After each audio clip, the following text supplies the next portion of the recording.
لانه احنا اتعودنا وعينا على ان المصري اصيل. اصيل يعني ايه؟ يعني جدع. جدع يعني ايه؟ يعني يفي بالعهود والوعود، ويعرف الجميل وما ينكرش للجميل. ده المصري. ممكن حصل تخبطات في الفترة الأخيرة، حصل كذا حصل كذا، لكن دي الحاجات اللي مكتوبة في الكتب عن الشخصية المصرية. يعني إجمالي سنين طويلة إنه مش ناكر، فأنا مش هطلع ناكر للجميل في الآخر. ليه ما أبقى ناكر للجميل إمتى؟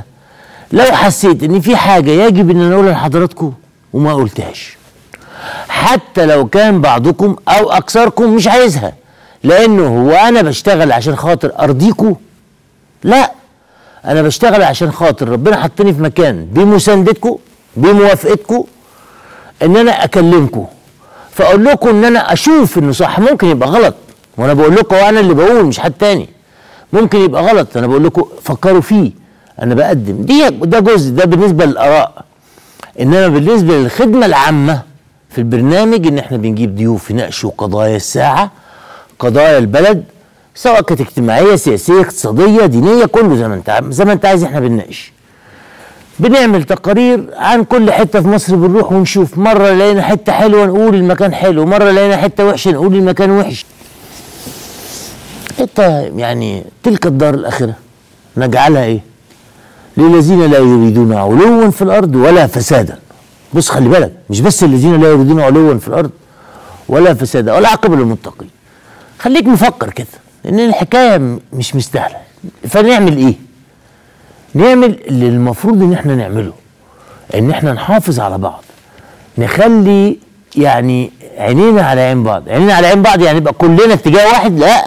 لا يعني كلنا راي واحد؟ لا. بس عندنا قضايا قوميه كلنا نشارك فيها؟ مفيش كلام. عندنا احداث قوميه نشارك فيها جميعا؟ مفيش كلام. عندنا مؤسسات في العين وعلى الرأس وعلى القلب؟ مفيش كلام. كل ده مفيش فيه كلام، ما حدش يتكلم فيه. لكن كل واحد فينا لازم يفهم ان عنده دور يقوم بيه. انا بتكلم عن نفسي. انا عن نفسي طلعت في التلفزيون احاول اعمل لكم خدمه بشكل او باخر.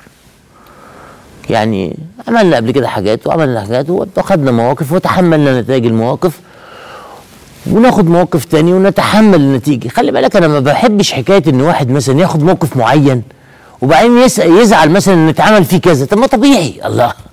يعني انا لما اخد موقف معين بيكون نتيجته مثلا ان انا اتسجن او ان انا اترفد او ان انا اقعد في بيتنا، ما تزعلش. دي حاجه ما تزعلش ابدا، لان كل واحد يتحمل. كل واحد معلق من ايه؟ تغلوغه زي الراي عادل.